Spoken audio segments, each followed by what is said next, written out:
8వ అధ్యాయము 36వ వచనాన్ని కలిసి చదువుతాం. చదవగలిగిన వారు ఈ భాగాన్ని స్పష్టంగా బిగ్గరగా చదవండి. ఒకడు సర్వలోకమును సంపాదించుకుని తన ప్రాణమును పోగొట్టుకున్నట వానికి ఏమి ప్రయోజనము? మార్కు యేసు ప్రభు పరిచర్యలో ఎంతో ఉపయుక్తమైన వాడు. బర్నబాకు సమీప జ్ఞాతి. దేవుని పరిచర్యలో ఆరంభములో పౌలు బర్నబాలతో కలిసి పనిచేయటానికి కొనుక్కున్నవాడు. యవనస్తుడే. కొన్నిసార్లు పరిచర్య అంటే భయం వేసింది.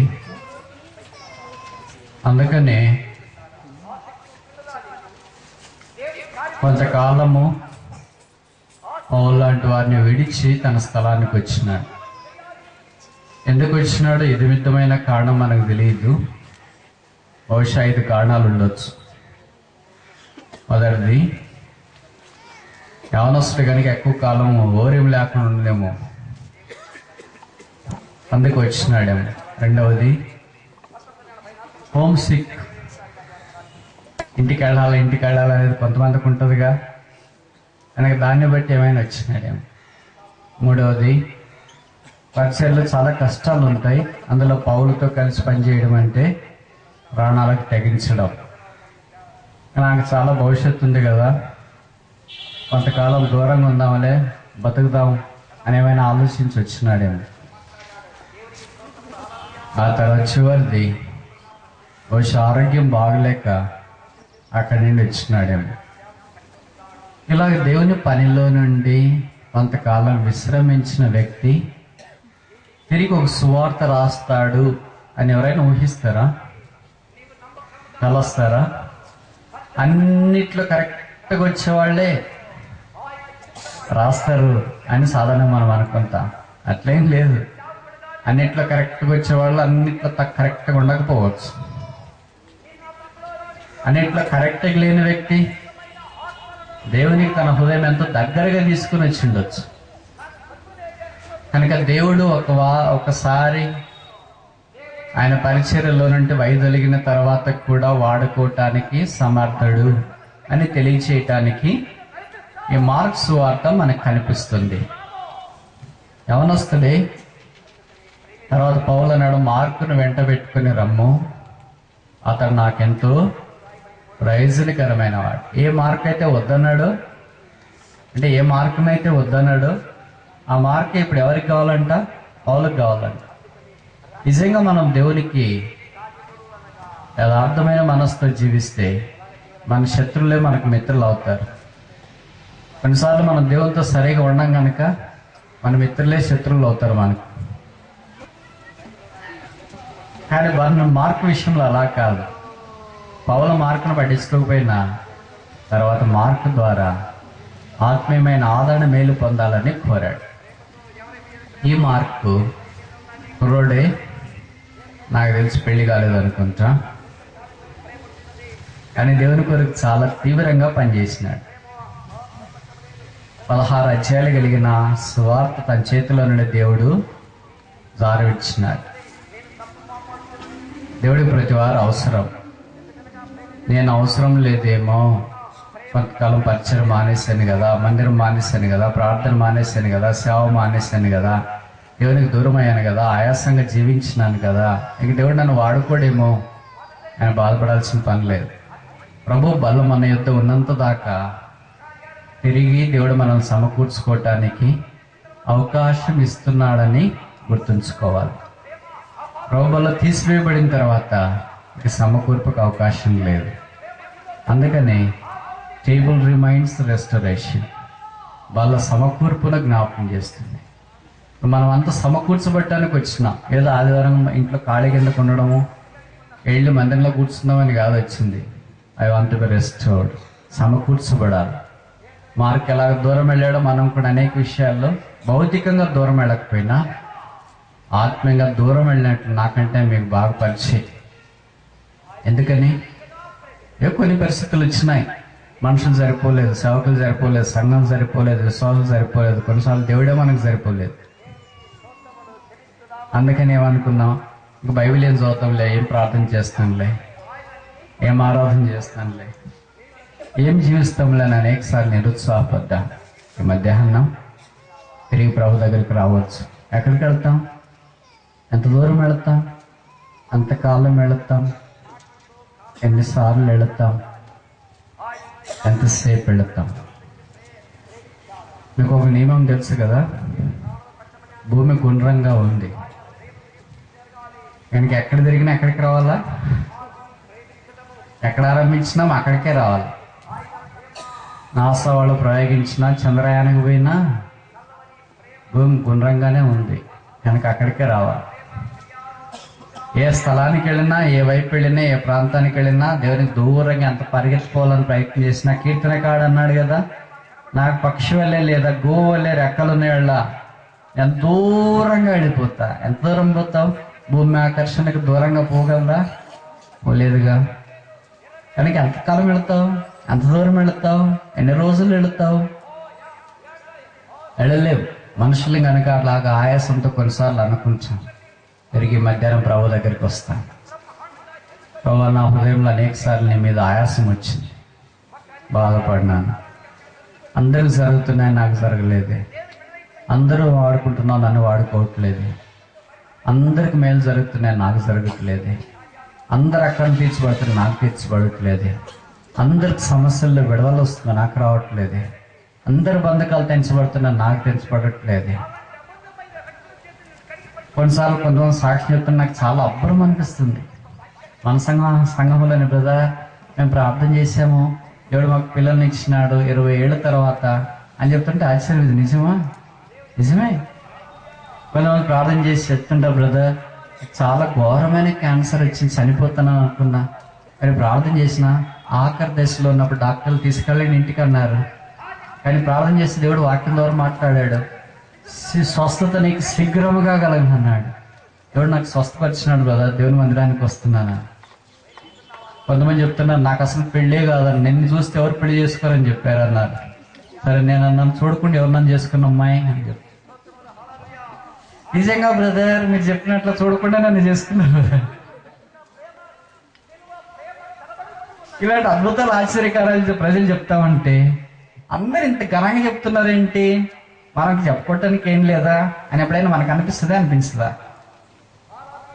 అప్పులు తీరిపోయినాయి, పంటలు బాగుపడినాయి, ఇంట్లో సమస్యలన్నీ పోయినాయి, బాధలన్నీ పోయినాయి, ఇప్పుడు బాగున్నాము అని చాలా మంది సాక్షి చెప్తున్నప్పుడు మనకేంటి, ఇంకా సమస్యలు పెరుగుతున్నాయేంటి, ఇబ్బందులు పెరుగుతున్నాయేంటి, రోగాలు పెరుగుతున్నాయేంటి, అప్పులు పెరుగుతున్నాయేంటి, కష్టాలు పెరుగుతున్నాయేంటి, బహుశా దేవుడు మనల్ని పట్టించుకోవట్లేదేమో అని అనుకుంటారు. కానీ దేవుడికి అలాంటిది ఏమీ లేదు. ఆయన నిమిషము కూడా మనల్ని విడబాయడంట. యెహోవా ఎన్నడూ తన ప్రజలను ఎడబాయవాడు కాడు. ఇశ్రాయేలును కాపాడేవాడు కునుకడు, నిద్రపోడు. కానీ దేవుడు కొన్ని పాటలు మనకు నేర్పించడానికి అనుమతించవచ్చు. ప్రేమించే వారిని ఎక్కువ శిక్షిస్తాం, కానీ ఒకవేళ ఎక్కువ శిక్షించబడుతుంటే దేవుడు ఎక్కువ మనల్ని ప్రేమిస్తున్నాడేమో, ఎక్కువ వాడుకోవటానికి ఎక్కువ నలగొడుతున్నాడేమో, ఎక్కువ ఇబ్బందులు కూడా తీసుకెళ్తున్నాడు, ఎక్కువ కష్టాలు కూడా తీసుకెళ్తున్నాడేమో. ఈ మాటలు ఏం చెప్తున్నాడు మీరు అనుకుంటారు, నేను కూడా అలాగే అనుకుంటా. నువ్వు ఎక్కువ వాడుకునేది వద్దు, ఎక్కువ కష్టాలు వద్దు ప్రభు, యావరేజ్ స్టూడెంట్గా ఉంటే చాలు అంతే. ఎక్కువ వాడుకునేదేమో తెలియదు, కానీ ఇప్పుడు ఇబ్బందులు భరించలేకపోతున్నాయి, కష్టాలు భరించలేకపోతున్నాయి, కన్నీరు భరించలేకపోతున్నాయి, వేదన భరించలేకపోతున్నావు అని మనం అనుకుంటాం. కానీ యోహాను సువార్త 13వ అధ్యాయంలో అన్నాడు, నేను చేయనది నీవు ఇప్పుడు ఎరగవు కానీ తర్వాత తెలుసుకుంటా. రోమా 8:20 మనకు పరిచయం కదా. అన్ని మేలు కొరకే దేవుడు సమకూర్చి జరిగిస్తున్నాడు. ఎట్లా మేలు మనకు తెలియదు. Promises are not explain but experience. వాగ్దానాలు వివరించడానికి కాదు, అనుభవించడానికి. అనుభవించినప్పుడు మనకు అర్థమవుతుంది ఇది మేలే. మార్క్ అలాంటి వాడు, దేవుడు ఆయన వాడుకున్నాడు. ఆ సువార్త ఈ దినాలు ఎంతో మందికి పురికొల్పు ప్రోత్సాహం కలిగిస్తుంది. ఆయన రాసిన ఈ సువార్తలో ఒక మాట మనం చదివినాం, ఒకడు సర్వలోకమును సంపాదించుకొని తన ప్రాణమును పోగొట్టుకుంటే వానికి ఏమి ప్రయోజనము? సంపాదన అంటే ఇష్టం లేని వాళ్ళు చేయొద్దండి. క్వశ్చన్ పేపర్ అర్థమైంది అనుకుంటా. నాకు సంపాదన అంటే ఇష్టం లేదు అని వాళ్ళు చేయొద్దండి. సంపాదన అంటే ఏ రూపమైనా కావచ్చు. వెరీ గుడ్ అక్క, థ్యాంక్ యూ. మీరు ఒక్కరే దేవునికి అంగీకారమైన వాళ్ళు ఒక్కరన్నా ఉన్నారు ఇక్కడ. సంపాదన అంటే ఇష్టమైన వాళ్ళు చేయొద్దండి. Very good. నాతో పాటు కొంతమంది ఉన్నారా ఇక్కడ? మనం కావాలనుకుంటాం కదా, ఏం సంపాదించాలా? డబ్బు, ఇల్లు, ఆస్తులు, పేరు ప్రఖ్యాతులు, అంతస్తులు, ఇవన్నీ సంపాదన. కష్టపడుకోకుండా సంపాదన వస్తే ఇంకా మంచిది కదా. రాత్రి వస్తే ఇంకా మంచిది. ఎలాగైనా సంపాదన కావాలా. మానవ నైజం అది. సంపాదన ఎవరికి ఇచ్చేదు, అందరికి కావాలి. కానీ ఏమి సంపాదించుకోవాలా, ఏమి సంపాదించుకోకూడదు. ఎప్పుడు బైబిల్ మనకు విరుద్ధమేగా. ఇంకో మాటలో చెప్పాలంటే మనం బైబిల్కి విరుద్ధమేగా. బైబిల్ ఏది సంపాదించుకోమని చెప్తుందో దాన్ని మనం సంపాదించుకో. బైబిల్ ఏది సంపాదించుకోవద్దు అని చెప్తుందో దాన్ని రెండు చేతుల్లో సంపాదించుకోవటానికి ప్రయత్నం చేస్తాం. అందరికి సంపాదించుకోవాలని ఏముంటుందంటే ఒకటి కామన్గా సంపాదన అనే మాట బైబిల్లో మొదట రాసినప్పుడు పదం వాడినారు. నేను ఒక మనుషుల్ని సంపాదించుకొంచుని అని ఒక ఆమె. ఆ మనుషుడు ఏమైపోయాడు నాకంటే మీకు బాగా తెలుసు.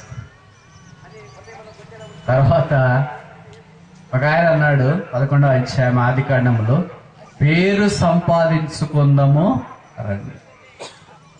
పేరు సంపాదించుకోవాలని లేదు అనేవాళ్ళు ఎవరైనా ఉంటే చేయొద్దండి. పేరు సంపాదించుకోవాలని ఉంది అనేవాళ్ళు ఎవరైనా ఉంటే చేయొద్దండి. నేను అక్కడేనా బా మీరు ఎంత నిస్వార్థపరులు, ప్రభుకు స్తోత్రాలు. అయితే నేను రెండు చింతలకు రావడం బాగుండదు. మీరెంతో ఆత్మీయులు, నేను ఎంతో భౌతికమైన వాడిని. పేరు సంపాదించుకోవాలనేది బై డిఫాల్ట్ మనమున్న స్థలాల్లో. పేరంటే ఏదో అనుకోవద్దండి. మీరు ఇంట్లోనే ఉన్నారు, అబ్బా మా కూతురు ఏం పని చేస్తుందని, మా డాడీ అంటే ఎంత బా. మీరు క్లాస్లోనే ఉన్నారు అనుకోండి, అబ్బా పలానమ్మ ఎంత ఇంటెలిజెంట్, ఎంత తెలివైంది, ఎంత స్మార్ట్ అని అంటే ఎంత బాగుంటుంది అనేది వద్దనుకుంటారా? ఉచితంగా వస్తే అనలేదో అని మనం ప్రయాసపడుతుంటాం. అలాగే మందిరాల్లో పలానా అన్న ఎంత ప్రయాసపడతాను, ఎంత సేవ చేస్తాను, ఎంత త్యాగం చేస్తాను, పలానా అక్క ప్రార్థన చేస్తుంది, భోజనం ప్రిపేర్ చేస్తుంది, పనులు చేస్తుంది, ఎంత చేస్తుందో. అసలు ఆ ఊర్లో ఆమె లేకపోతే ఇంకా ఆ ఊరే లేదనుకుంది. ఇలాంటి పేరు వస్తే వద్దు అని అనుకుంటామా? అలాగే చెప్పొద్దని నా పేరు అని అంటామా? ఇంకా ఏం చెప్తారో తెలిసిన, ఆ పేరు చెప్పలేదేంటి, ఒకటే ఒకరి పేరు చెప్పాలి ఇక్కడ. ఒకే ఒక నామం. ఏ నామం? యేసు నామం. ఆకాశము కంటే అధికముగా హెచ్చించబడిన నామం, రక్షణ నామం, పాప క్షమాపణ నామం, సమస్తమునకు ఆధారభూతుడైన నామం, ప్రతి మోకాలు మోకరించే నామం, ప్రతి నాలకు ఒప్పుకునే నామం యేసు నామం. ఆయన పేరు, ఆయన నామం తప్ప మిగతా నామాలు, మిగతా పేర్లని ఏం కావాలా? అంత వ్యర్థం కావాలి. కానీ మనమేమనుకుంటే యేసు ప్రభు పేరు చెప్పకపోయినా పర్లేదు, నా పేరు చెప్పండి కదా. ఊరు ఆ పెద్ద సంఘం, చాలా తెలివైన వాళ్ళు, అంత బ్రిలియంట్ స్టూడెంట్స్, అంతా టాప్ క్లాస్. అక్కడ ఒక సంఘంలో విశ్వాసులు పెళ్ళి ఉంది. అంటే భార్య భర్తలు, వాళ్ళకి కూతురు ఉంటే వాళ్ళకి పెళ్ళి ఉంది. వాళ్ళ పెళ్ళికి ఆహ్వాన పత్రిక పట్టించినారంటే అర్థమైంది కదా, ముద్రించినారు. దాంట్లో ఆ పెళ్లి కూతురు నాన్న చదివిన చదువు ఏం చేస్తున్నాడు, పెళ్లి కూతురు అమ్మ ఏం చదివింది, ఏం చేస్తుంది. పెళ్లి కొడుకులది మాత్రం రాయలేదు, ఎందుకంటే వీళ్ళ పత్రిక కొట్టిస్తే వాళ్ళు రాయరుగా. సరే, ఆ పత్రిక సంఘంలో ఇచ్చినారు, బ్రదర్ మీరు ఆదివారం ప్రకటన చేయండి అని. మన పద్ధతిలో ప్రకటన ఏంటంటే ఆదివారం కార్యక్రమం అంతా అయిపోయిన తర్వాత ప్రకటన చేసేవాడు, పలానా సహోదరి పలానా సహోదరుడు అని దేవుడు ప్రేమించి ఇచ్చిన కూతురు వారి వివాహం పలానా వ్యక్తితో పలానా రోజు పలానా స్థలంలో ఉంటుంది, ప్రార్థించండి, వచ్చి పాలు పొంది వారి సంతోషం అధికం చేయండి అని చదివాడు ఆయన. మంచి సేవకుడు ఆయన కూడా. అలాగే చదివితే ఇంట్లో తప్పేమైనా ఉందా? ఉందా లేదా? లేదా లేదనే వాళ్ళకి లేదు, ఉందనే వాళ్ళకి ఉంది. అది అయిపోయిన తర్వాత ఆమె సేవకుల దగ్గరికి వచ్చి అంటుంది, బ్రదర్ మా పత్రిక అంటే నీకు లెక్కలేదా? నేను ఎంత చదువుకున్నాను, ఏ ఉద్యోగం చేస్తున్నానో నా డిగ్రీలు అక్కడ రాసింటే ఎందుకు చదువులేదు? లేదమ్మా మన మందిరంలో అట్లాంటివన్నీ చదవము, ఊరికే పేర్లు మాత్రం చదువుతావంటే, లేదు నువ్వు చదవాల్సిందే. ఇప్పుడు మీటింగ్ అయిపోయింది కదా, ఇంకెప్పుడు చదవంటే వచ్చే ఆదివారం చదువు. ఇట్లా పోట్లాడేవాడు ఉన్నారని నాకు ఆలస్యంగా అర్థమవుతుంది. మా బ్రదర్ పేరు సిస్టర్ పేరు చదువుతాము, వారు ప్రేమించిన కొడుకో కూతురు ఉంటారు, వాళ్ళ పేరు చదువుతాము, వాళ్ళు ఎవరితో పెళ్లి చేసుకోబోతారు చదువుతాము, ఎప్పుడు ఎన్నో తారీఖు ఎక్కడ ఎవరు పెళ్లి చేస్తారు ఇవి చదువుతాము సాధారణంగా. ఇంక సేవకుడు ఏం చేశాడంటే ఆమె బాధ భరించలేక వచ్చే ఆదివారం వివాహ కార్డు తీసుకొని, ఇటు కార్డు ఉంటుంది కదా, పై నుండి కింద దాకా చదివాడు. వివాహ ఆహ్వాన పత్రిక, సంఘము, బేతల ప్రార్థనా మందిరము, రెంటచింతల, గుంటూరు జిల్లా, ఆంధ్రప్రదేశ్. లోపల తీసి వివాహం అన్ని విషయంలో ఘనమైనది, హెబ్రీ పత్రిక 13:4 కింద ఇంకా అన్ని రాసింటారు కదా, ప్రభు చిత్తాన్ని బట్టి పలానా పలానా అన్ని A to Z చివరికి చదివేసి వెనక తిప్పుంటారే స్టాంపు.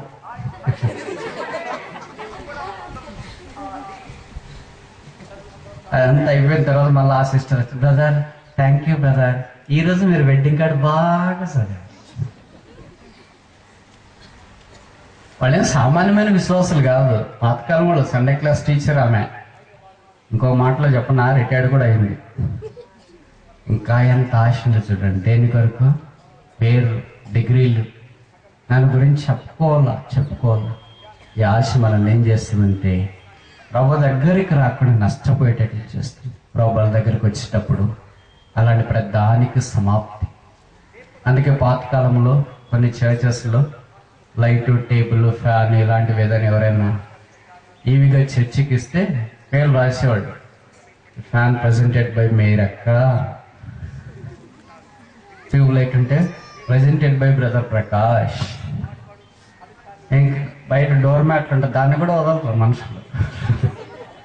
డోర్ మ్యాట్లకి ఎక్కడ రాసింది వెల్కమ్ అని ఉంటుంది, అక్కడ వెల్కమ్ ఉన్నా లేకపోయినా పర్లేదు, దాని మీద ఒక స్టిక్కర్ వేసి రాస్తారు కింద, ప్రెజెంటెడ్ బై సమాధానం. ఇలా ప్రధానికి అన్ని రాసేవాళ్ళు. ఎప్పుడైతే భక్తి సింగారా అని చెప్పిన వారు వచ్చినారో, అన్నిటి మనుషుని పేరే లేదు సంఘములో, ఏదో మనకి తరబిది ఇచ్చినారు. ఆ తర్వాత మారిపోయింది అనుకో, ఇప్పుడు ప్రభు పేరు లేకుండా ఓన్లీ మనిషి పేరే. చూడండి, మనం ఎక్కడి నుండి ముందుకు వెళ్ళడానికి వదలు వెనక్కి వెళ్తానే ఉన్నాం. పేరు సంపాదించుకుంటే ఇస్ ద స్పిరిట్ ఆఫ్ బాబలోన్. నీకు పేరు సంపాదించుకోవాలని ఆశ ఉంటే బాబలోన్ ఆత్మ, నిమ్రోదు ఆత్మ, దేవునికి విరోధమైన ఆత్మ. పేరు సంపాదించుకోవాలని నాకు మనసు లేదంటే క్రీస్తు ఆత్మ, దైవిక ఆత్మ, బైబిల్ ఆత్మ, భక్సింగ్ గారి ఆత్మ, అది పరసంబంధమైన ఆత్మ. అలాంటి ఆత్మలో ఉంటే ఎంత బాగుండొచ్చు. దేవుడి కొరకు కొంతమంది కానుకలు ఇస్తుంటారు, దానికి కూడా పేరే. బ్రదర్ పలానా ఇంత ఇచ్చినావు చూడండి, కానుక పట్టట్లేదు కదా. నేను అంతకే చెప్తుంటా కొంతమంది సేవలకు, బ్రదర్ ఎవరు చేత్తో తీసుకోకుండా కానుకలు పెట్టే బొక్కసం పెద్ద చేయించండి అంటే, వాళ్ళ సేవకులు అన్నారు, బ్రదర్ పెద్ద చేయిస్తే దాంట్లోకి అంత పెద్ద కవర్లు వేసేవాళ్ళు తక్కువ, కానీ వేసింది తీసుకునే వాళ్ళు ఉన్నారేమో అని భయం వేస్తుంది.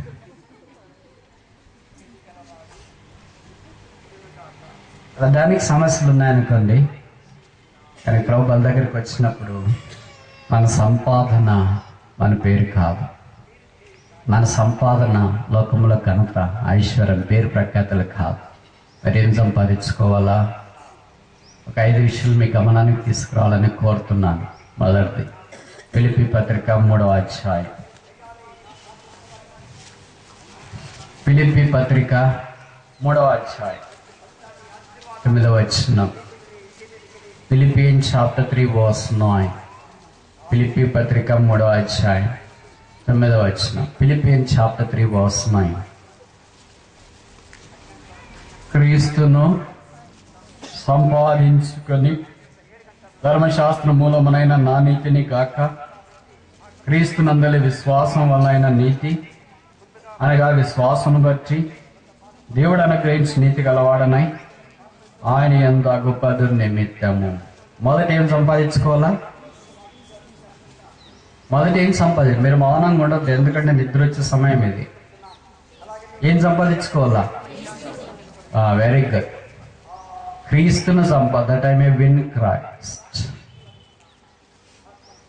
మనం ఏదైనా సంపాదించుకుంటే చాలా ఘనంగా చూపిస్తాం. మన పిల్లలు గోల్డ్ మెడల్ వచ్చిందనుకో, ప్రైజులు వచ్చినాయనుకో, మెమంటోలు వచ్చినాయనుకో, సర్టిఫికెట్లు వచ్చినాయనుకో, ఎవరు వచ్చినా మన ఇంటికి చెప్తారు, లేదా వాళ్ళ ఇంటికి మనల్ని తీసుకెళ్ళి కొంతమంది పిల్లలు చూపిస్తారు. ఇక్కడ చూడండి, దిక్కలు చూద్దాం అలవాటు. 4 దిక్కులు. ఇక్కడ దిక్కులు చూడటానికి రాలేదు. ఏ దిక్కు చూసినా వింటే ఉత్తరము, దక్షిణము, తూర్పు, పడమర. ఇక్కడ 5వ దిక్కు చూడటానికి వచ్చిన. ఏ దిక్కు అది? పై దిక్కు. నీవే మా దిక్కు. మనకి ఆ దిక్కు చూడడం ఇష్టం లేదు. ఎంతసేపు చూసిన దిక్కులే. ఇక 4 దిక్కులు చూడటమే ఇష్టం. ఏంటి బ్రదర్ అక్కడికి వెళ్ళారు కదా 2 చిత్రం అంటే, అబ్బా భోజనం ఏం పట్టించారన్నా, ఎంతమంది వచ్చినారు, చాలా బాగుంది ఏర్పాట్లన్నీ. ఏ దిక్కు చూసినావు? 4 దిక్కులేగా, ఇంకే దిక్కు ఉంది? కానీ క్రీస్తు నేను సంపాదించుకొని, that I may win Christ. యేసుక్రీస్తుని సంపాదించుకున్నామా? లోకంలో ఏది సంపాదించుకున్నావు దినాన్ని చిమ్మెట్ట కొడుతుంది. బైబిల్లో యేసుప్రభు వారు చెప్పారు కదా, మీ ధనం ఎక్కడుండును, మీ మనస్సు అక్కడ ఉండును. మనకు డబ్బులు లేవు కానీ ఇంకేదో ఉంటాయి. ఎక్కడ మన మనస్సు ఉంటుంది అని అంటే ఇక్కడే ఉంటుంది. కొంతమందికి ఆదివారం మనిషి శరీరం ఇక్కడ ఉంటుంది, మనసు ఎక్కడ ఉంటుంది? ఇంట్లో వండించిన కూరల విషయం, మాంసం విషయం, అయ్యో మూత పెట్టినానో లేదో, ఏదన్నా కుక్క పిల్లి లాంటిది దొరుకుతుందేమో, ఇలాంటి దాని మీద మన మనసు ఉంటుంది. ఇక్కడ వాక్యం వింటూనే ఉంటారు. వాళ్ళకి అనిపిస్తుంటే ఎంత తొందరగా ముగిస్తే అంత బాగుండు, ఎంత తొందరగా ముగిస్తే అంత బాగుండు, ఎంత తొందరగా ముగిస్తే అంత బాగా. ఏమక్క షుగర్ పేషెంటా మీరు? కాదన్నా, ఈ చిన్న మూత పెట్టి రాగా. దాని మీద ఆశ ఉండకూడదని కాదు. మూత పెట్టి రాలేదంటే వెళ్ళి మూత పెట్టినారా కానీ ఇక్కడ అక్కడ మనసు పెట్టద్దు. క్రీస్తును సంపాదించుకున్న వారికి లోకమంతా వెర్రితనం. అపోస్తలుడైన పౌలు, he has won the Christ and lost everything. క్రీస్తుని సంపాదించుకున్నాడు, సమస్తాన్ని పోగొట్టుకున్నాడు. మనం ఏం చేస్తాము? we lose Christ, win the whole world. సమస్తాన్ని సంపాదించుకోవాలని ప్రయత్నం చేస్తాం, క్రీస్తుని పోగొట్టుకుంటాం. అల్టిమేట్గా ఏమవుతుందో తెలుసా? we lose Christ, we lose the world. లోకాన్ని మనం కోల్పోతాం, క్రీస్తుని కోల్పోతాం. అందుకే ఇక్కడ రాసినారు కదా, ఒకటి సర్వలోకమును సంపాదించుకొని, ఒకటి సర్వలోకం సంపాదించుకుంటే అసాధ్యం. అది కుదరదు, అది వీలు కాదు. ఎలాగ సంపాదిస్తాం? సామాన్యమైన మనుష్యుడు అయినా యేసుక్రీస్తు ప్రభువులు దేవుడు మనకు సిద్ధపరిచిన ఆశీర్వాదకరమైనది ఏంటంటే, క్రీస్తు ద్వారా సమస్తంలోనికి దేవుడు మనల్ని వారసులుగా చేశాడు. ఆయన ద్వారా, ఆయన బట్టి, ఆయన యందు, ఆయన మూలమున, ఆయనలో దేవుడు మనల్ని కరుణించినాడు. కానీ యేసుక్రీస్తుని ఇంకా సంపాదించుకోకుండా ఉంటే, రక్షించబడకుండా ఉంటే, పాపక్షమాపణ మారమనసు పొందకుండా ఉంటే, ఈ మధ్యాహ్నం దేవుడు మరొక అవకాశం నీకు అనుగ్రహిస్తున్నాడు. లోకంలో చాలా ఆస్తులు సంపాదించుకున్నామేమో. మనం బయటికి వెళ్ళినప్పుడు, ఎవరితో నేను మాట్లాడుతున్నప్పుడు సాధారణంగా ఇవే మాట్లాడుతుంటారు లోకస్తులు. అయితే ఒక బస్సులో ప్రయాణం చేస్తున్నాం, రైల్లో ప్రయాణం చేస్తాం అనుకో, మనకు తెలియని వాళ్ళు ఎవరో పక్కన కూర్చుంటే మనం అడుగుతాం, ఏంటండి ఎక్కడికి వెళ్తున్నారు? గుంటూరు వెళ్తున్నామండి. మీది ఏ ఊరండి? మాది ఇదే ప్రాంతమేనండి, గురిజాలండి. బాగున్నారా? బాగానే ఉన్నామండి. మీకు ఎంతమంది పిల్లలు? తర్వాత ఏంటి? ఎన్ని పొలాలు, ఎన్ని ప్లాట్లు, ఎంత బంగారము? తక్కువే వద్దులేండి, తక్కువే ప్లాట్లు ఉన్నాయిలేండి. వాళ్ళు తక్కువ అంటే ఇంకెక్కువ ఉంటాయని. బెంగళూరులో ఉంటుంది, హైదరాబాద్లో ఉంటుంది, మద్రాసులో ఉంటుంది, గుంటూరులో ఉంటుంది, ఇక్కడ కూడా ఒకటి ఉంది. ఇప్పుడు తొండూరులో కూడా ఒకటి తీస్తున్నామండి. ఇలాగ రకరకాలుగా చెప్తానే ఉంటారు. అలా చెప్పడం మంచిదని తప్పని నేను చెప్పట్లేదు.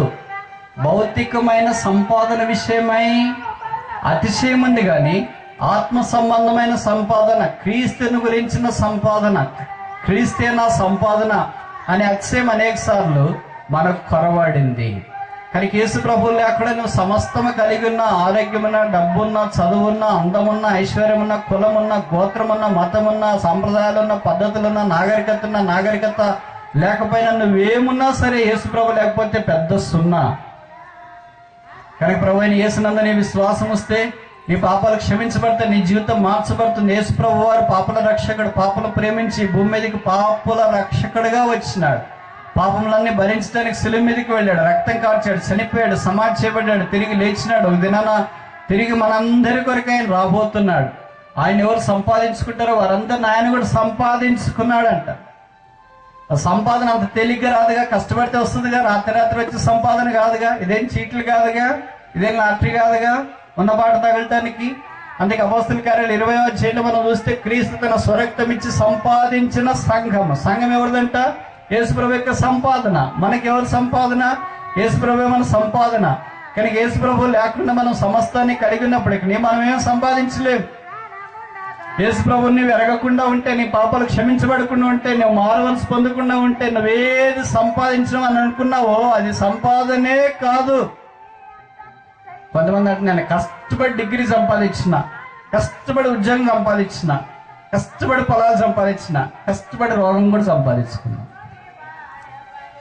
మనం సంపాదించుకునేవి ఇలాంటివే ఉంటాయి, కానీ సంపాదించుకోకూడదని కాదు, ఇవన్నీ అవసరమే. కానీ దీనికంటే ప్రాముఖ్యమైనది ఏంటంటే క్రీస్తును సంపాదించుకున్నట్ట. ఆయన నిత్యుడగు దేవుడు, సమాధానకర్తయ్య దేవుడు, సదాకాలం ఉండేవాడు. ఆయన సంపాదించుకోకుండా లోకంలో నేను ఏది సంపాదించుకున్నా వ్యర్థమే. ప్రభు బల దగ్గరికి వచ్చినప్పుడు ఆయన మనం సంపాదించుకున్నామా లేదా, ఆయన అంగీకరించినామా, స్వీకరించినామా, పాపక్షమాపణ, మారుమనసు పొందినామా, రక్షణ పొందినామా అనేది ప్రాముఖ్యం. కనుక మొదటిది ఏం సంపాదించుకోవాలా? I have to win Christ. క్రీస్తును సంపాదించుకోవాలి. రెండవది ఏం సంపాదించుకోవాలా? కొద్దిగా మనం ముందుకెళ్ళటానికి ప్రయత్నం చేస్తాం. 11వ అధ్యాయం ప్రకటన గ్రంథం 30వ వచనం. ప్రకటన 11:30. Proverbs chapter 11. మన్నించండి. సామెతలు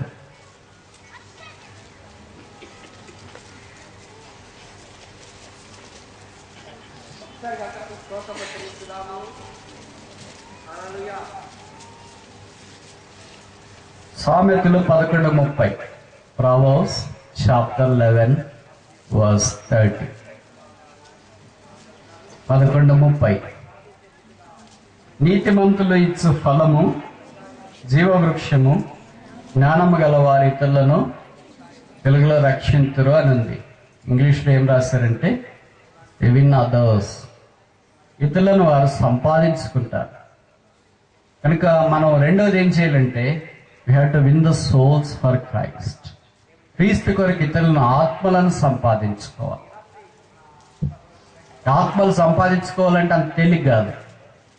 గోధుమ గింజ భూమిలో పడి చనిపోతేనే తప్ప అది ఫలించు. మనం కూడా ఎక్కడున్నా ఏం చేస్తున్నా ఇతరులను క్రీస్తు కొరకు సంపాదించుకోవాలంటే we must be willing to die. మనం చనిపోవటానికి ఇష్టపడాలి. మన కోరికలకు, ఆశలకు, పద్ధతులకు, ఫ్యాషన్స్కు, మనకున్న వాటన్నిటికి సరిపోవటానికి ఇష్టపడాలి.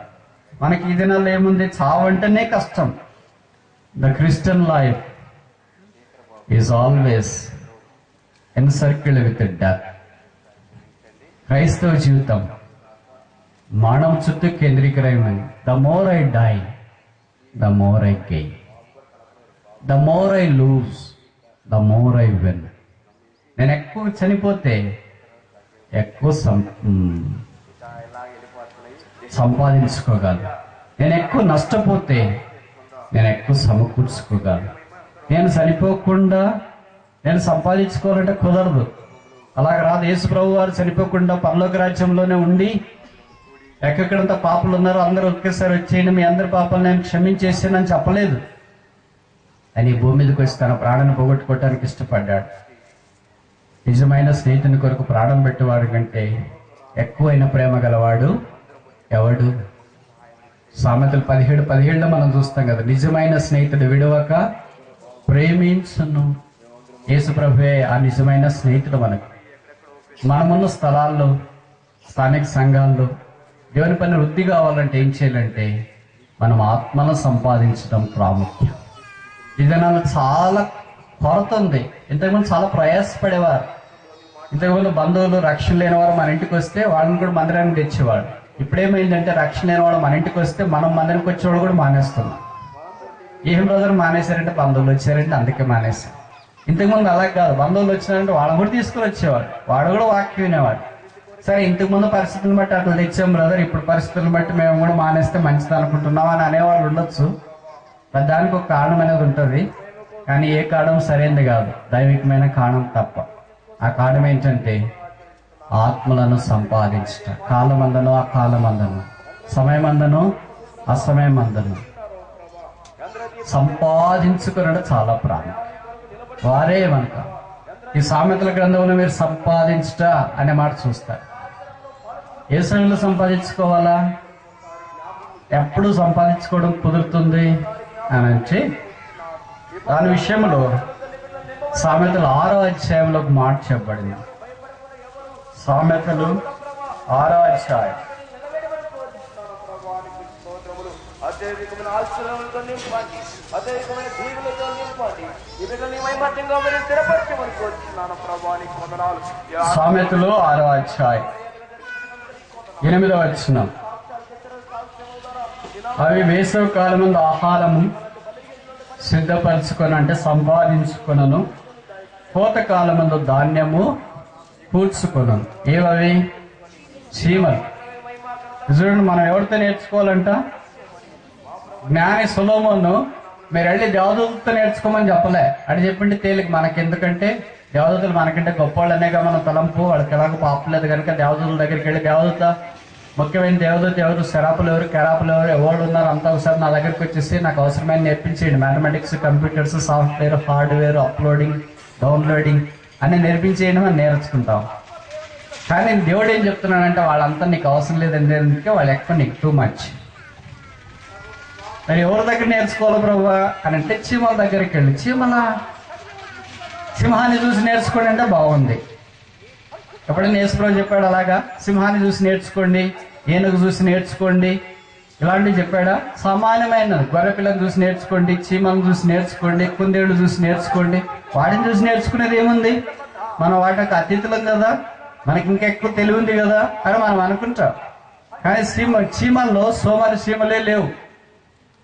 ఒకసారి చెప్పనా? There are no sluggard ants. ఎప్పుడైనా ఒక చీమ ఎప్పుడు కప్పుకొని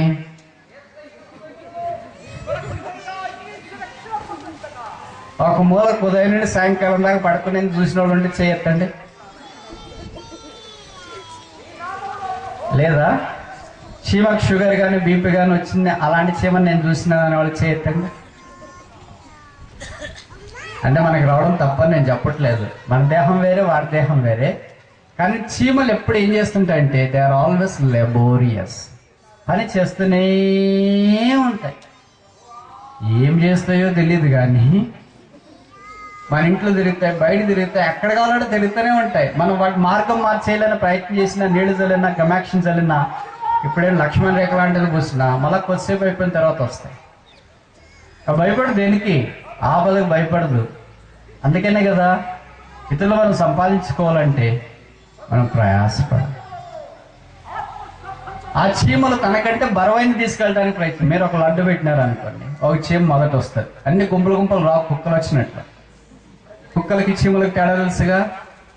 మీరు ఆదివారం తిన్న తర్వాత అర్థమైంది అనుకుంటా, బయట తీసుకుని వచ్చి ఇంటి బయట పడేస్తే కుక్కలు వదిలిన తర్వాత క్యూలో వచ్చేది ఎప్పుడైనా మీరు చూసినారా?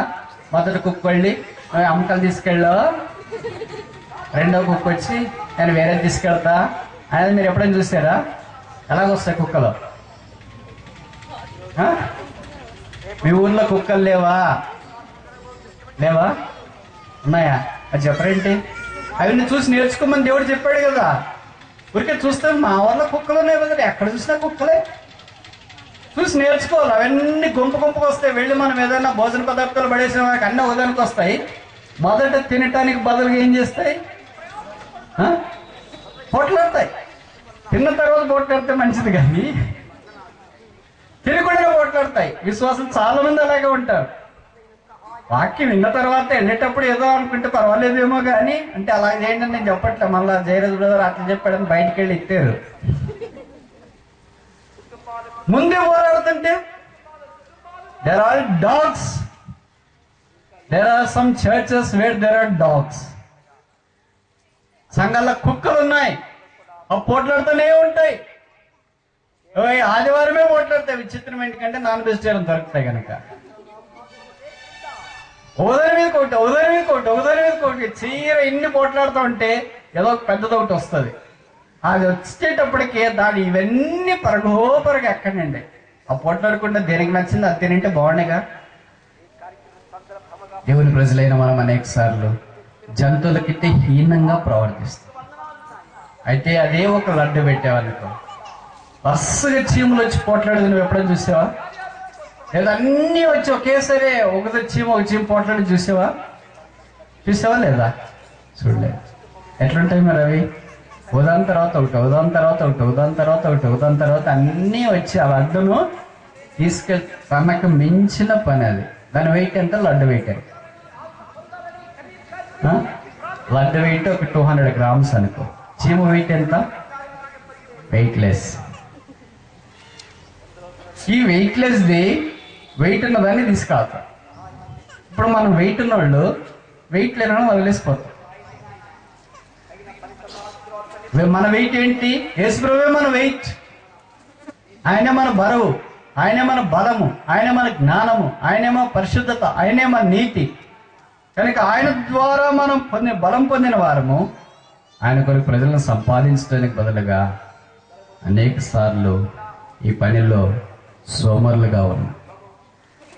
సోమరిని ఎప్పుడు దేవుడు వాడుకోడు. ప్రభువుల దగ్గరికి వచ్చిన జ్ఞాపకం ఉంచుకోండి. ఒకవేళ మీకు ఆరోగ్యం బాగాలేకపోతే వేరే విషయం. కడుపు నొప్పి ఉండి, కాలు నొప్పి ఉండి, ఇంకేదో నొప్పులుండి, ఆరోగ్యం బాగాలేకపోతే అదే విషయం, వేరే విషయం. కానీ నీకు ఆరోగ్యం బాగుండి, వయస్సు బాగుండి, అన్నీ చేయటానికి అనుకూలంగా ఉండి కూడా ఫుల్ తిని దండికి నిద్రపోయి యేసు ప్రభువా నన్ను కూడా వాడుకొని ఆయన అంటే సాతాను చెప్తున్నాడు, నేను వాడుకుంటున్నాను కదా, మళ్ళీ ఇంకెందుకు యేసు ప్రభు? సాతాను ఎక్కడ వాడుకుంటున్నాడు? ఇన్ని పడుకోవటానికి మనసు మీద నేను వాడుకుంటున్నాను. క్రైస్తవుడు అలాగున్నాడు. మీరేమనుకోకపోతే నేను ఒక మాట చెప్పిన. ఒక ఆయన మాకు బంధువు ఉండేవాడు, నాన్న క్రిస్టియన్. బ్రదర్స్ ఏమనుకోకూడదు. ఆయన ఏం చెప్పేవాడంటే, జయరాజ్, మగవాడు పగలపూట నిద్రపోకూడదయ్యా, అది అపశకనం అండి. ఆయన క్రైస్తవుడు కాదు, అది అపశకనం.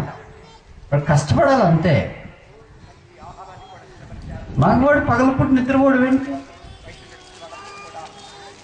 వాళ్ళు చాలా సీరియస్ తీసుకుంటారు. మీరు ఇది గమనించినా లేదా? క్రైస్తవేతలు మనం ఏది పట్టించుకోమనుకో ప్రభువును కూడా, అది వేరే విషయం. కానీ క్రైస్తవేతలు మీరు చూడండి, వాళ్ళిద్దరు వారు మగవాళ్ళు పగలు అంత కష్టపడి ఏమైనా ఏదో రాత్రిపూట మేలుకోరండి, జాగరణ గీకరణలు చేసింటే అది వేరే విషయం. కానీ మిగతాటప్పుడు సాధారణంగా నిద్రపోరు. అంటే వయసులో ఉన్నప్పుడు. ఇంకా వయసు వచ్చి గడిచిపోయిన తర్వాత అది వేరే విషయం. ఒక లోకంలోనే పద్ధతి ఎలాగుంటే క్రీస్తు కొరకు ఇంకెలాగుండాలి మరి? మనం ఆత్మలు ప్రభువుల దగ్గరికి వచ్చినప్పుడు ఆయన మనల్ని సంపాదించుకున్నాడు. ఎందుకని? మనం సంపాదించాలని. ఇతరులు ఒక లోకమును సంపాదించుకొని తన ప్రాణం పోగొట్టుకుంటే వానికి ఏం ప్రయోజనం? కనుక ప్రయోజనం ఉండేది మనం సంపాదించుకోవాలి. మొదటిది ఏంటి? క్రీస్తుని సంపాదించుకోవాలి. రెండవది ఏంటి? ఆత్మను సంపాదించుకోవాలి. మూడవది ఏం సంపాదించుకోవాలా? సామెతలు 27:11. Proverbs chapter 27 verse 11. సామెతలు 27:11. నా కుమారుడా, జ్ఞానమును సంపాదించి నా హృదయమును మూడవది ఏం సంపాదించుకోవాలా? జ్ఞానము సంపాదించుకోవాలి. అంటే ఇప్పుడు మనకు జ్ఞానం ఉందని అర్థమా లేదని అర్థమా? జ్ఞానం ఉన్నవాళ్ళు చేయొద్దండి. ఎవరు లేరా? కొంతమంది అంటే చేతులు ఎత్తేవాడు కదా ఇక్కడ. కొన్ని జ్ఞానం లేని వాళ్ళు చేయొద్దండి. ఓ, నాతో పాటు ఉన్నాడు కొంతమంది ఉన్నారు ఇక్కడ కూడా. కనుక నా కుమారుడా జ్ఞానము సంపాదించుకున్నాం. ఎవరు చెప్తున్నారు ఈ మాట?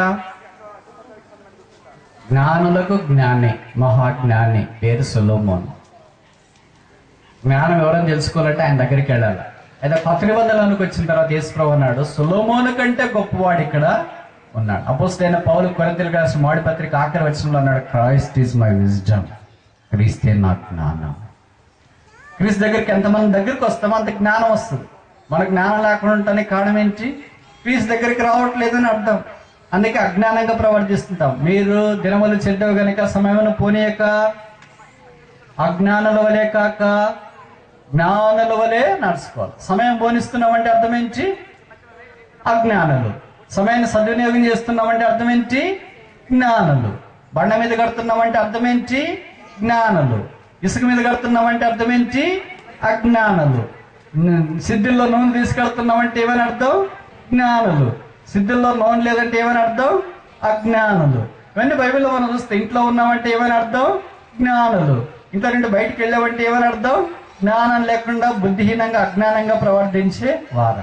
కనుక దేవుని దగ్గరికి మనం వచ్చినప్పుడు, ప్రభు బల దగ్గరికి వచ్చినప్పుడు అనేకసార్లు మనం అజ్ఞానంగా ప్రవర్తిస్తున్నామని గుర్తించి ఆ జ్ఞానమైన క్రీస్తు దగ్గరికి రావాలి. ఎక్కడ దొరుకుతుంది జ్ఞానం? మరి యెహోవా యందు భయభక్తులు కలిగి ఉండే జ్ఞానమునకు మూలం.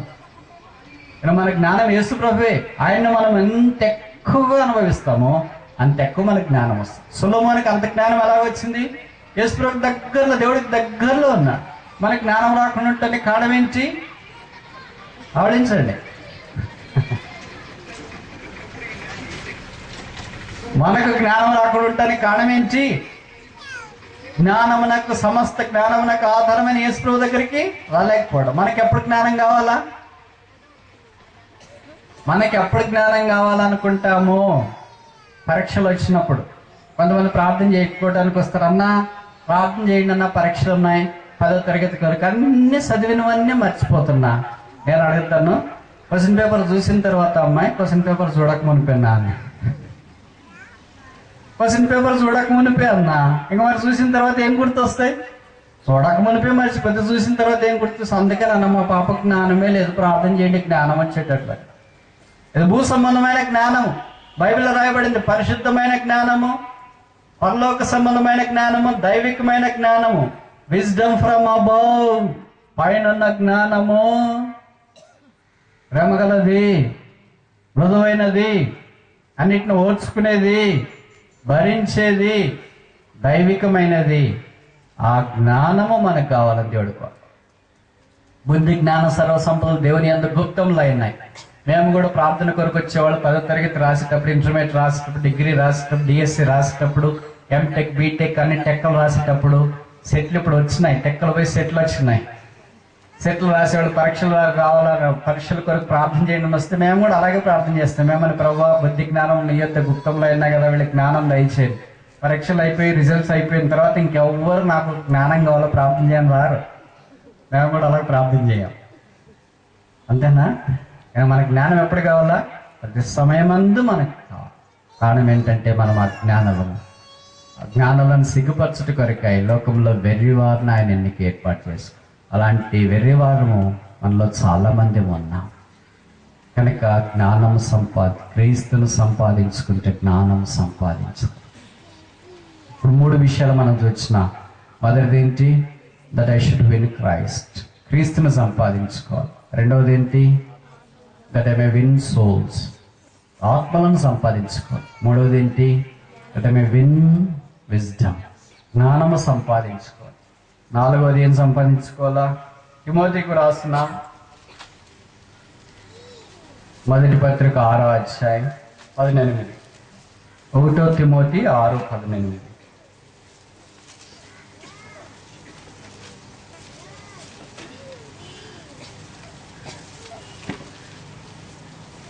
తిమోతికు రాసిన మొదటి పత్రిక 6వ అధ్యాయము 18వ వచనం.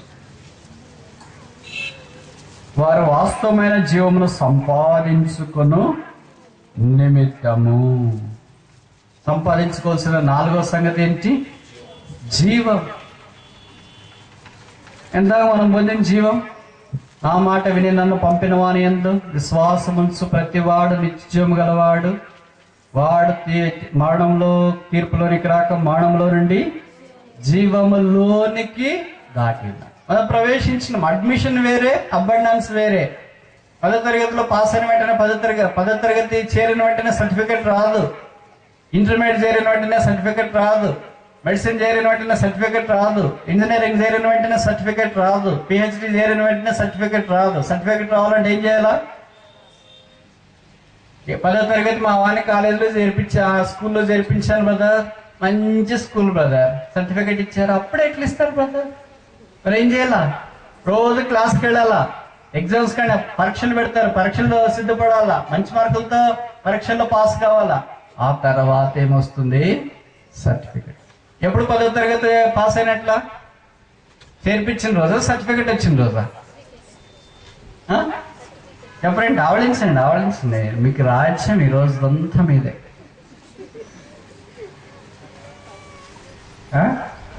ఎప్పుడు 10వ తరగతి పాస్ అయినట్టు? సర్టిఫికేట్ వచ్చినప్పుడు.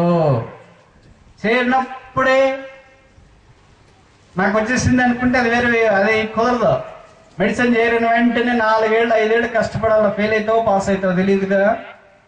ఇంజనీరింగ్ చేరిన వెంటనే 4 ఏళ్ళు కష్టపడాలి. ఫెయిల్ అవుతావు పాస్ అవుతుంది. అదేంటి బ్రదర్, బాగా చదువుతాను, మంచిది, బాగా చదువుతావు.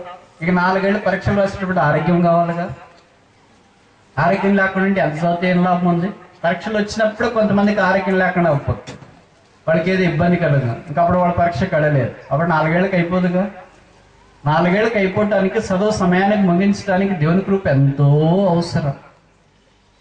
ఈ దినాల్లో లేకపోతే రకరకాలైన పరిస్థితులు అన్నీ బాగానే ఉంటాయి. కరెక్ట్ మార్చిచ్చేటప్పుడే కొంతమంది పిల్లలకు బాగుండదు, వాళ్ళ ఇంట్లో అమ్మ నాన్నగారికి బాగుండదు, వాళ్ళ ఇంట్లో ఎవరో ఒకరు చనిపోవడము, ఇవన్నీ ఇబ్బందికరమైన పరిస్థితులు వచ్చి సంవత్సరం అంతా వ్యర్థమైంది. అలా ప్రభులోనికి మనం వచ్చిన తర్వాత ఇప్పుడు జీవంలోనికి దాటి ఉన్నాము. ఇప్పుడు చేరిపోతే సర్టిఫికేట్ రాదు. ఇప్పుడు ఏం చేయాలా? నా శరీరం తిని నా రక్తం త్రాగువాడే నిత్య జీవం గలవాడు. అంత దినాన్ని నేను వాడిని లేపుతున్నా. ఈ జీవం ఎప్పుడు ప్రతిరోజు మనలో పనిచేస్తూనే ఉండాల. జీవము కార్యసిద్ధి కలిగిస్తూ ఉండాల. ఈ జీవం ఉంటే మనం ఆ జీవం యొక్క సమృద్ధిలోనికి ప్రవేశించడానికి అవకాశం. ఈ జీవంలోనికి దాటాను కదా. యేసుప్రభు యొక్క రక్తంలో నా పాపాల కాడికి శుద్ధీకరించబడి మానవంలో నుండి జీవంలోనికి దాటాను కనుక ఇంక జీవం అంతా నాకు వచ్చిందంటే మనకు కుదరదుగా. ఆ జీవంలో ఎదగాలని దేవుడు కోరుతున్నాడు. మనలో జీవం ఉందా లేదో తెలుసుకోవాలంటే ఏం చేయాలా? పెన్ను మీద చేయి పెట్టాలా? చల్ల పెన్ను మీద కాదు, స్టవ్ మీద ఉన్న వేడి పెనం మీద, దోశల పెనం మీద మనం చేయి పెడితే మీ భార్య, భర్త, పిల్లలు జీవం ఉందా లేదా వాళ్ళో తెలిసిపోతుంది. తెలుస్తుందా తెలీదా? ఎక్కడ తెలుస్తుంది? కాలిపోయిన వెంటనే ఏం చేస్తాం? అదే జీవం లేని దాన్ని తీసుకెళ్ళేసే మనకు అక్కడ పెనం మీద ఏమవుతుంది? అది నువ్వు తీసేదాకా అక్కడే ఉంటా, తీకపోయినా కూడా అక్కడే ఉంటా. అలాగే మనలో జీవం ఉందే లేదని తెలుసుకోవాలంటే ఏం చేయాలా? ఏమి చేయాలి? అపాయం వచ్చినప్పుడు విశ్వాసం ఏం చేస్తాడు? తప్పించుకోవడానికి ఆతృత పడతాడు. అందుకే కదా 1 కొరింథీ 10:13 యేసుప్రభు అన్నాడు, సాధారణంగా మనుషులకు కల శోధనలు తప్ప మరి ఏది మీకు సంభవింపలేదు. అయినా ప్రభు నమ్మదగిన వాడు కనుక ఆ శోధనలో నుండి తప్పించుకున్న మార్గం మీకు. శోధన వచ్చి తప్పించుకోడు. కాలుతుందంటే అక్కడికి వెళ్తారా? అపాయం ఉందంటే అక్కడికి వెళ్తారా? ఇలా జీవం ఉందా, నాలో జీవం ఉందంటే అర్థమేంచి నేను దాని నుండి తప్పించుకోవడానికి ఇష్టపడతా. ఎంత దగ్గర ఉండాలా? ఎంత దూరం ఉండాలా? ఉదాహరణకి మీ ఊర్లో రైళ్లు ఎక్కువ ఉంటాయి కదా, వస్తుంటాయి పోతుంటాయి. ప్లాట్ఫామ్ దగ్గర ఉన్నారు. మీరు చిన్న పిల్లోడిగా ఉన్నారు అనుకో, మీ అమ్మగారు నాన్నగారు చేపట్టుకున్నారు. అప్పుడే ప్రకటన చేశారు రైల్వే స్టేషన్ లో, రైలు వస్తుంది, పలానా దగ్గరికి వెళుతుంది. మీరు ఆ రైలుకి వెళ్ళాలి. మీ పిల్లవాడు వచ్చి మిమ్మల్ని అడిగాడు, మమ్మీ రైలు వస్తుందంట కదా, ప్లాట్ఫామ్ దగ్గరే నేను రైల్లోకి ఎక్కుతానంటే ఆగిన తర్వాత ఎక్కాలా అన్నారు. కొడుకు ఏంటంటే నేను ఆగిన తర్వాత ఎక్కడో వచ్చేటప్పుడు ఎక్కుతాను అంటాడు. సరే వచ్చేటప్పుడు ఎక్కడ నీకు కుదరదురా, దూరం రావాలి, వచ్చేటప్పుడు కూడా ట్రైన్ దగ్గరికి వెళ్ళటానికి లేదు, ఆగిన తర్వాత దగ్గరికి వెళ్ళాలంటే ఎంత దూరం నిలబడాలా? ఎంత దూరం నిలబడాలా? ఎంత దూరం నిలబడి చెప్పరేంటి? ఎంతసేపు పెను మీద చేయి పెట్టాలా? అర్థమైందా? అలాగే ఎంత దూరం నిలబడాలా, ఏది చూడాలా, ఏది చేయకూడదు అదే మనకే తెలుస్తుంది. ఒక పాము పోతుంది మనకి, ఎక్కడ పాము పోతుంది కదా, నన్ను ఏం చేయదు. లూకాసు వార్తలు చెప్తున్నారు కదా, పాములు తేడాన్ని నువ్వు పట్టుకుంటావు, అది నీకు హాని ఇచ్చేది ఏది ఎంత మాత్రం హాని చేయదు అని పోయి పట్టుకో.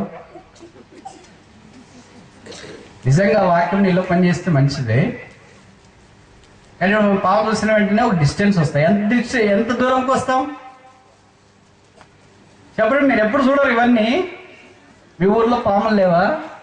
వయసులో ఉన్నాయా లేవా? ఒక పాము కనిపించిన వెంటనే ఎంత దూరం నిలబడతాం? ఒక సేఫ్ డిస్టెన్స్ అంట.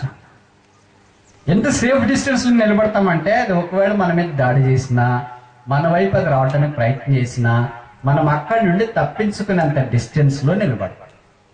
అంతేనా? తన దగ్గరికి వెళ్ళి దాని మీద చేయి పెట్టేసి బాగున్నావా ప్రైస్లా, మా ఊరికి వచ్చేసేవేంటి, మిర్చి తినాలని వచ్చావా అంటామా? అనము. ఎందుకని? అది అపాయం, జీవము తీస్తుంది.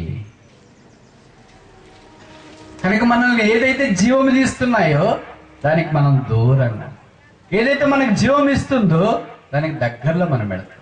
ప్రభువుల దగ్గరికి వచ్చినప్పుడు ఆయనే మన జీవం, ఆయన నేను జీవాహారం, జీవపానీయం, నా దగ్గరకు వచ్చువాడు ఎన్నడూ తప్పికొన్నాడు. ప్రభువుల దగ్గరికి మనం వస్తున్నాం. అనేక సందర్భాలు ఈ జీవం విషయంలో మనం నిర్జీవులు ఉంటూ వచ్చినాం, పెరుగు బ్రతికాము, కానీ చనిపోయిన వారు వలె ఉన్నాం. 2 మాసాలు ఈ సంవత్సరం గడిచిపోయింది, 3వ మాసం దగ్గరికి వచ్చినాం. ఆయన మనం తిరిగి బ్రతికింప చేయాలని కోరుతున్నాం. యెహోవా నీ ప్రజల్ని ఎంత సంతోషించినట్లు నీవు మరలా మమ్మను జీవింప చేయవా, బ్రతికించవా. ఒకడు సర్వలోకమును సంపాదించుకుని, ఏం సంపాదించుకోవాలో 4 చూసిన. మొదటిదేంటి? క్రీస్తును సంపాదించుకో. రెండవదేంటి? ఆత్మను సంపాదించుకో. మూడవదేంటి? జ్ఞానం సంపాదించుకో. 4వదేంటి? జీవం సంపాదించుకో. 5వ చూసి ముగిస్తాం. తిమోతికి రాసిన మొదటి పత్రిక 6:11. తిమోతికి రాసిన మొదటి పత్రిక 6:11. దైవజనుడా, నీవైతే వీటిని విసర్జించి నీతిని, భక్తిని, విశ్వాసమును, ప్రేమను, ఓర్పును, సాత్వికమును సంపాదించుకున్నట్టు ప్రయాసపడు. ఈ ఆత్మ ఫలాలు సంపాదించు. We have to win, gain the fruit of the spirit. ఇన్ని ఆత్మఫలాలే కదా, ఆత్మఫలమే కదా ప్రేమ, సంతోషం, సమాధానం, దీర్ఘశాంతం, దయాళత్వం, ఆశనిగ్రహం, మంచితనం, సాత్వికం, విశ్వాసం. ఇవన్నీ ఆత్మఫలం. ఇవి ఎవరైనా మనం సంపాదించుకున్నట్టు చూస్తుంటామా? ఎవరైనా అడిగినారు ఏం సంపాదించుకున్నారు బ్రదర్ అంటే, క్రీస్తుని సంపాదించుకున్నాను అన్నావనుకో. ఏం సంపాదించుకున్నారు అంటే, ఆత్మఫలాలు సంపాదించుకున్నాను. ఏం సంపాదించుకున్నావు? జ్ఞానం సంపాదించుకున్నాను. ఏం సంపాదించుకున్నావు? జీవం సంపాదించుకున్నాను. ఏం సంపాదించుకున్నావు? ఆత్మను వెర్రోడు కాకపోతే ఇంకా బైబిల్ దినాల్లో ఉన్నావేంటయ్యా? గుంటూరు జిల్లా క్యాపిటల్ సిటీ అయిపోతా ఉంటే ఏదో ఫ్లాట్ కొనొచ్చుగా, పొలాలు కొనొచ్చుగా, బంగారం కొనొచ్చుగా, వెండి కొనొచ్చుగా. ఏదో పిల్లలు ఉన్నారు కదా, అన్నీ చూసుకోవాలి కదా. అవన్నీ చేయడం తప్పని నేను చెప్పట్లేదు, కానీ అదే జీవితం కాదు. క్రీస్తే మన జీవితం. క్రీస్తులో దేవుడు అవన్నీ ఇస్తే అది వేరే విషయం. ఇవన్నీ ఆత్మీయంగా సంపాదించుకోవటానికి మనం ప్రయాసపడాలి. కానీ ఏం సంపాదించుకోమంటున్నాడు? బైబిల్ ఎక్కడ నాకు తెలిసి మాట రాయలేదు. ఏమని? వెండిని, బంగారమును, తర్వాత వజ్ర, వైడూర్య, మరకత, మాణిక్య, నీళ్ళ, కెంపులు, పచ్చలు అన్ని సంపాదించుకోండి అని బైబిల్లో రాయబడలేదు. కానీ దేవుడు ఇచ్చినాడు, ఇచ్చేవాడు. సొలొమోనుకి ఇచ్చినాడు కదా, అబ్రాహాంకి ఇచ్చినాడు కదా, యోబుకి ఇచ్చినాడు కదా, ఇచ్చేవారందరూ దేవుడు ఇచ్చినాడు. కనుక ఇచ్చుట ఆయన నైజం. అయితే మనం సంపాదించుకోవటానికి ప్రయాసపడాల్సింది ఏంటంటే, ఇది నన్ను ఎక్కువగా అమ్మడబడుతున్న పుస్తకం ఏంటంటే how to become rich short. త్వరగా ధనవంతులు కావాలంటే ఎలాగ. ఈ పుస్తకం ఎవరు రాసినారో చెప్పను, ఎక్కడ దొరుకుతుందో కూడా చెప్పను, ఎందుకంటే మీరు ట్రై చేస్తారేమో అని అనుమానం. దీన్ని చదవటానికి పోటీ పడుతున్న ప్రపంచంలో బైబిల్ తర్వాత ఇంకొన్ని పుస్తకాల తర్వాత ఎక్కువ అమ్ముడుపోతున్న పుస్తకం. ఎంత ధనవంతులు కావాలి, ఎంత ధనవంతులు కావాలి, ఎంత ధనవంతులు కావాలి. బైబిల్ చెప్తుంది మనం ఆత్మీయంగా వీఆర్ రిచ్ ఇన్ క్రైస్ట్. క్రీస్తులో ఐశ్వర్యవంతులు. క్రీస్తుని కలిగి ఉన్నప్పుడు సమస్తాన్ని మనం కలిగి ఉన్నాం. ఇందుకు ఆ క్రీస్తు మన కొరకు శిలువ మీదకి వెళ్ళి రక్తము కాచి చనిపోయి సమాధి చేయబడి తిరిగి లేచిన ఆయన రక్తం ద్వారా మనం సంపాదించవచ్చాం. ఇప్పుడు ఆ ప్రభు బల దగ్గరికి మనం వచ్చినప్పుడు, ఈ దేవుని యొక్క వాక్యం వెలుగు మన దగ్గరికి వచ్చినప్పుడు, ఏది సంపాదించుకోకూడదో దాన్ని సంపాదించుకోవటానికి ప్రయత్నం చేసినాం. పేరు కొరకు, ఘనత కొరకు, కాని కార్యాల కొరకు, నశించిపోయేదాని కొరకు, ఐహిక విచారం, ధన మోసము కొరకు, లోకంలోని వీటన్నిటి కొరకు ఎంత ప్రాకులాడుతూనే ఉన్నారు కొంతమంది. ఇంకా వాళ్ళు ఎట్లా సంపాదిస్తారంటే, తిండి తినక పస్తుండి చినిగిపోయిన బట్టలు కట్టుకొని పేదరికంలో ఉన్నట్లు, కానీ ఫుల్గా సంపాదిస్తారు. అదొక ఊరు, ఏ ఊరు చెప్పను, ఎందుకంటే మీరు అక్కడ పోయి చెప్తారేమని భయం. ఆ ఊర్లో అత్యధికమైన ధనవంతుడు ఒక ఆయన ఉండేవాడు, ఇప్పుడు లేడు, చనిపోయాడు. ఆయన ఏ రోజు చొక్కా వేసిందో చూడలేదు నేను పిల్లప్పుడు. 15 ఏళ్ళు 20 ఏళ్ళు ఉన్నా. తర్వాత ఊరికి వెళ్ళినా కూడా నేను అదే అడిగేవాడిని, వాళ్ళని ఏంటి పలానా ఆయన చొక్కా కుట్టించుకున్నాడు ఏంటయ్యా అంటే, ఆయన కుట్టించుకుంటాడు. బనీను కూడా వేసుకోడు ఆయన, ఎంత గొప్పవాడు. ఎక్కడ బంధువులు కూడా అలాగే పోతాడు. కొంతమంది అడిగారు, ఏంటైనా బనీను కూడా వేసుకో, పండగలు వస్తాయి కదా, రకరకాల పండుగలు, సంక్రాంతి, దసరా ఇలాంటి పండుగలు వస్తాయి కదా. పండుగలు వచ్చినాయి, సాధారణంగా ఎవరైనా ఏం చేస్తారు, బట్టలు కుట్టించుకుంటారు, కొత్త వేసుకుంటారు. ఆయన మామూలు పండగలకే కుట్టించుకోడు కదా, మామూలు ఏ రోజు కూడా చలికాలం కూడా ఆయన బనీన్ లేదు వేసుకోడు. ఎందుకంటే ఒంటేగా వేసుకోవటానికి, ఉంటేగా వేసుకోవటానికంటే ఉండాలంటే కొనాలిగా, కొంటేగా. కొనాలంటే డబ్బులు ఉండాలిగా, డబ్బులు మస్తుగా ఉన్నాయి. వడ్డీ వ్యాపారాలు చేస్తాడు అంతా, ఊరంతా పొలాలు పిచ్చిగా ఉన్నాయి, కొడుకులు కుటుంబం అంతా బాగా వెల్ సెటిల్డ్. కానీ ఏ రోజు బనీను కూడా వేసుకోడు, అద్దరు బనీను కూడా. ఏమన్నా ఆయన చనిపోయేటప్పుడు అన్నా చొక్కా వేసారా అన్నా. వేరే వాళ్ళు చెప్పారు, ఎలాగ సస్తున్నాడు కదా, ఇంత సంపాదించుకొని వస్తున్నాడు, డ్రెస్ అన్నీ వేస్తామని బయట వాళ్ళు ఎవరికైతే ఆయన వడ్డీ వ్యాపారాలకు డబ్బులు ఇచ్చినాడు, వాళ్ళు ఒకళ్ళు చొక్కా, ఒకళ్ళు దౌతి, ఒకళ్ళు ఇదేంటి ఆయన శాల కండువ లాంటిది, ఇలాగ అన్ని తీసుకొని వచ్చి అలంకరించి వాళ్ళే మూసుకుపోయినారంటే ఎందుకు పేడ వెరగడైపోయింది. సావరా నాయన. సంపాదన అంటే అంతనా? అలాగా తిరిగి ఎక్కడికి వెళ్తున్నారు, ఏం చేస్తున్నారు? మనం క్రీస్తు కొరకు, క్రీస్తు వాక్యము కొరకు, క్రీస్తు నామము కొరకు ఈ లోకంలో కొనసాగాలని కోరబడుతున్నాం. కనుక ప్రభువుల దగ్గరికి వచ్చినప్పుడు మన పతనాలు ఒప్పుకుందాం. ప్రభువా, నేను సంపాదించుకోవటానికి బదులుగా నా పేరే సంపాదించుకోవటానికి ప్రాకులాడాను. ఆత్మలు సంపాదించుకోవటానికి బదులుగా వచ్చిన వాళ్ళని కూడా నష్టపరుచుకున్నాను. జ్ఞానం సంపాదించుకోవటానికి బదులుగా అజ్ఞానాన్ని సంపాదించుకున్నాను.